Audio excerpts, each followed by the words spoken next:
natural minor scale is one of the most essential sounds you can make. If you're the type of guitar player that doesn't want to learn scales because they sound kind of boring, let me try to change your perspective. All scales are different musical flavors for you to pick from. If you want to hear a specific sound, you might pick a particular scale. Today we're going to look at the natural minor scale, which is by far the most important minor scale that you should know. An interesting fact is that the natural minor scale exists within the major scale, but today we're going to look at it like its own separate shape, and by the end of this video you should be able to play it all across your guitar. When you're learning a new scale, it's characterized by the spacing between the notes and which steps have been changed versus what you would play normally with the major scale. So first, let me show you a really easy way to play the scale. Let's start right here on the 5th fret of the A string, and I'm going to play 5, 7, 8, switch strings, 5, 7, 8, switch strings, and 5, 7.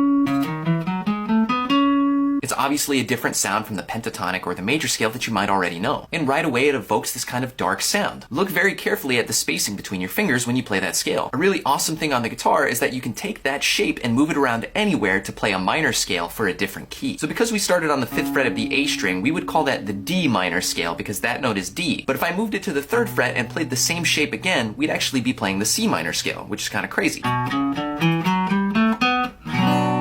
Now maybe you don't understand what you're supposed to do with that information right now, but trust me, it's good to know. When you learn a brand new scale, you're going to see charts with multiple positions down the guitar. But what I like to remind people is that scales are just the same pattern over and over and over again. Of course, there's different fingerings and different ways to play, but a really easy way to extend your scale farther down your fretboard is to memorize the shape that you just played and then start it again from the last note of the scale. This works because scales start and stop on the same note. They're kind of like a loop. So let's say I start right here on the 5th fret of the E string and I play that scale shape.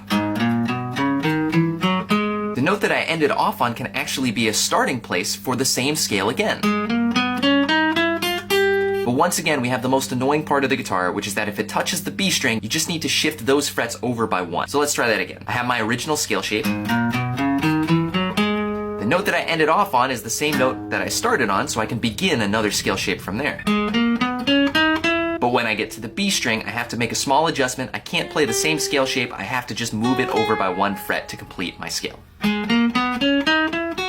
The note that I ended off on could theoretically be another jumping place, although I'm about to run out of strings. If you run out of strings but still want to finish the scale, you just keep sliding down farther onto the E string, finding the rest of the notes. Okay, if you stuck around to the end of the video, we're finally going to get to hear what the minor scale sounds like with context. It can be used in a lot of crazy ways, and of course is used in pretty much every genre in the world. But I'm going to take this scale and do a little bit of improv, which just means I'm going to make up some melodies on the spot while I have a backing track playing on YouTube, which is something you can do at home too to practice this scale.